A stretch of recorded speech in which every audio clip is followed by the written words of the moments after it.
नमस्कार दोस्तों। इस वीडियो में हम बात करने वाले हैं सरेंडर बिल, जिसका एरियर आप कैसे बनाओगे अगर आपने 2019-20 सत्र में सरेंडर उठा लिया है और डीए की बढ़ोतरी जो जुलाई 2019 के पश्चात हुई है और जुलाई 2019 के पश्चात आपने अक्टूबर-नवंबर में सरेंडर बिल बनवाया था, तो उसका एरियर आप ले सकते हो। तो कैसे लोगे एरियर, तो संपूर्ण जानकारी आपको इस वीडियो के माध्यम से दूंगा। चैनल को सब्सक्राइब नहीं किया तो अभी से कर लीजिए, क्योंकि आगे भी आपको इसी प्रकार के कई वीडियो मिलने वाले हैं। तो चलिए देखते हैं सरेंडर के एरियर की क्या प्रोसेस रहती है। तो सबसे पहला काम हमें क्या करना है, हम बिल प्रोसेसिंग में जाएंगे और बिल प्रोसेसिंग के बाद में बिल नंबर एलोकेट करेंगे। और बिल नंबर एलोकेट करते समय हमें कुछ चीज़ें ध्यान में रखनी है। जैसे हम यहाँ पर करेंगे बिल एलोकेशन, और बिल एलोकेशन के बाद में सबसे पहला ऑप्शन आता है बिल टाइप। बिल टाइप में हम देखेंगे सरेंडर एरियर, जैसे नीचे नीचे आप देख रहे होंगे सरेंडर एरियर, ठीक है। और उसके बाद में आपको दूसरा ऑप्शन आता है, ये 3-4 ऑप्शन आते हैं, इसमें से आपको चूज करना है सरेंडर एरियर पहले वाला। अगर आप 7th पे के अनुसार बनाना चाह रहे थे तो इसके लिए बना सकते थे। अब हम बना रहे हैं डीए आपका जो बढ़ोतरी हुई है उसके पश्चात आप सरेंडर एरियर कैसे उठाओगे। उसके बाद में ऑब्जेक्ट ऐड, और ऑब्जेक्ट ऐड इसका भी 01 ही होता है क्योंकि ये सैलरीड है, और मंथ जो डिफ़ॉल्ट आता है वही है। और बिल नंबर हम जैसे देते हैं यहाँ पर 25, और उसके बाद में बिल नेम, बिल नेम जैसे हमने दे दिया नॉन प्लान। उसके पश्चात हमने ये देखा कि यहाँ पर आ गया bill registered detail edit successfully, तो हमने इस पर ओके कर लिया। ओके करने के बाद में अब हम जाएंगे बिल प्रोसेसिंग, और बिल प्रोसेसिंग के बाद में यहाँ पर आपको ऑप्शन दिख रहा होगा सरेंडर प्रिपरेशन। यहाँ पे आप जब क्लिक करोगे तो आपके पास 3 ऑप्शंस आएंगे, और इसमें से जो लास्ट ऑप्शन आपको दिखाई दे रहा है सरेंडर एरियर, इस पर आप क्लिक कर दोगे। जैसे आपने इस पर क्लिक किया तो इस प्रकार का इंटरफेस आ गया आपके पास। अब आपको कुछ जानकारियाँ मांगी जा रही है, जैसे कि आप देख रहे हो ईयर ऑटोमेटिक 2020 आ रहा है, और मंथ जिस मंथ में आप बना रहे हो, जैसे अप्रैल में बना रहे तो अप्रैल हो गया। और उसके बाद में आप देख रहे होंगे यहाँ पर बिल नेम, बिल नेम जैसे हमने कर दिया नॉन प्लान। और उसके बाद में आप देख रहे हो फाइनेंशियल ईयर आपसे पूछा जाता है, तो फाइनेंशियल ईयर दरअसल आप जिस फाइनेंशियल ईयर में बिल बना रहे हो वो नहीं होता है। ये दरअसल इसमें जिस फाइनेंशियल ईयर में आपने सरेंडर बिल तैयार किया था वो बिल सरेंडर ईयर वाला सरेंडर बिल जो आपने तैयार किया था वो ईयर जो था उसके लिए आप बनाओ। जैसे हम यहाँ पे बनाएंगे 19-20 के लिए, तो 19-20 में हमने किसी कार्मिक को सरेंडर दिया था, तो उसके लिए हम करेंगे 2019-20।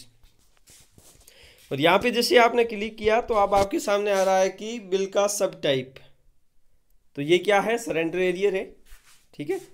और उसके बाद में बिल नंबर, बिल नंबर हमने दिया था 25, तो बिल नंबर आ गया। और डी रेट यहाँ पर 17 है, जैसे ये हो गई 17। और उसके बाद में सेक्शन डेट, सेक्शन डेट जैसे कि आप अपनी ऑफिस से किस डेट को ये कर रहे हो, तो जैसे कि हम कर लेते हैं 19 तारीख को,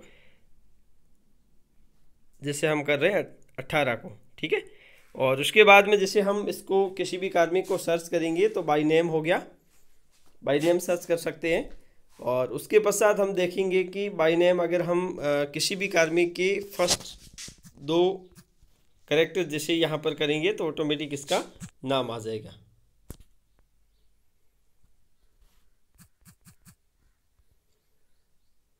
तो यहाँ पर आप देख रहे होंगे एक नाम आ गया, और नाम आने के बाद में इसमें इस प्रकार का इंटरफेस आ गया एम्प्लॉय ऑलरेडी एग्जिट। तो यहाँ पर हम जैसे इन्होंने ऑलरेडी एग्जिट कर रखा है, तो एक बार फिर से हम इसको करेंगे। तो जैसे